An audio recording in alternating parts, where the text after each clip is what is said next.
Hi guys, welcome back to my channel. It's Christina Kasky here.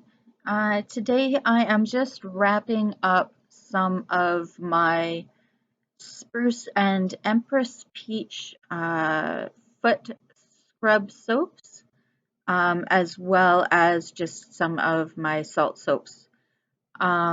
Basically what I did here is I had um, made my salt soap bars and found just kind of as I was pouring, a lot of the soap had settled to the bottom of my soap batter, making the salt within the last bits a lot more saturated than the rest of the bars.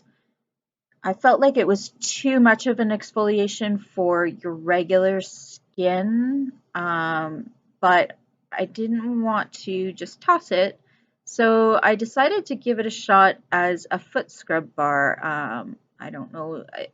I find in the summer months, my feet tend to get really dirty from wearing flip-flops, that sort of thing. So being able to really clean them, as well as getting those dry, peeling skin on your feet, that sort of thing.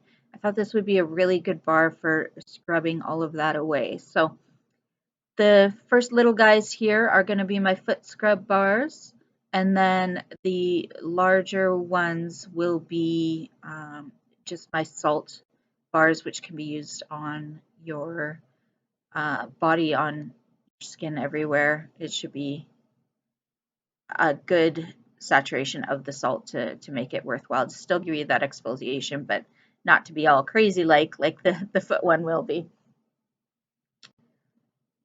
So I've been having a bit of a morning here this morning. I stumbled onto a YouTuber. Let me see if I can find her name for you guys here. Shelbizlee, Shelbizlee, 3 E's. She just popped up. I started listening to her, and I feel like I've learned so much more about environmental sustainability in my products just from the few episodes of her show that I listened to. I'm gonna have to do some more research and understanding about this.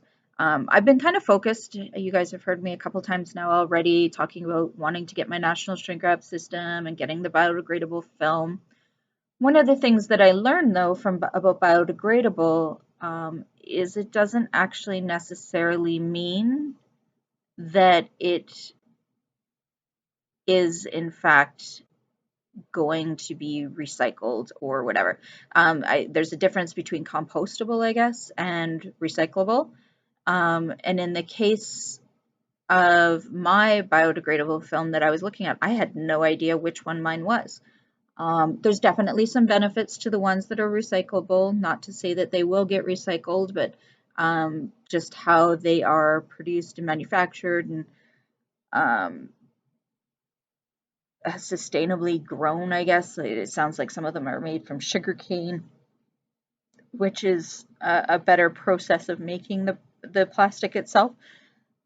So I had no idea what mine was. So I had to go running over to the National Shrink Wrap System and find out if this was even what I wanted, because at the end of the day, I was looking for that biodegradable option where it would compost down or whatever.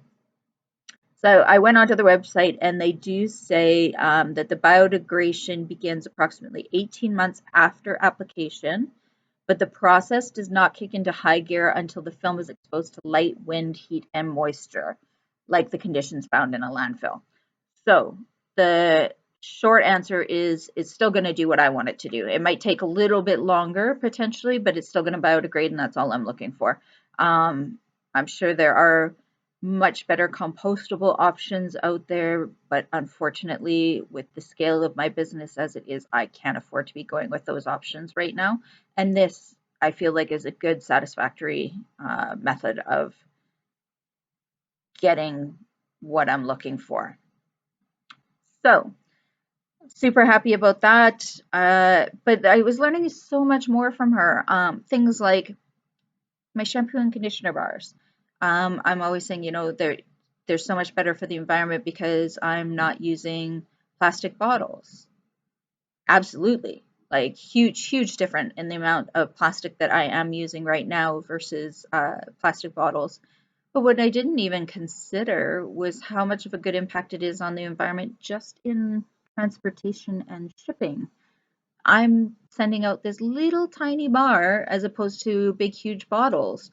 I could probably get 10 of my bars in the same space as a bottle that needs to be shipped. That's huge. The environmental impact there alone, as I said, I just never even considered it. And there was some other things I've forgotten about now, but just learned a lot from her, learned a lot of things to be considering. She talked about some of companies, instead of using round shaped bottles, they're using square shape because you can get 20% more into transportation, like on a pallet or whatever product. So therefore your footprint again is much smaller. Um, yeah, just learned so much. So much more to learn. Going to keep thinking about it and whatever. But if you do use my products and you have some great ideas or ways to be a little bit more sustainable, recyclable, just overall better for the environment, definitely let me know. I'm very interested in learning more, and then it might not all be something I can do this year, but it might be something that I can plan for as time progresses. Hope you guys enjoyed this video, and we will chat with you again soon.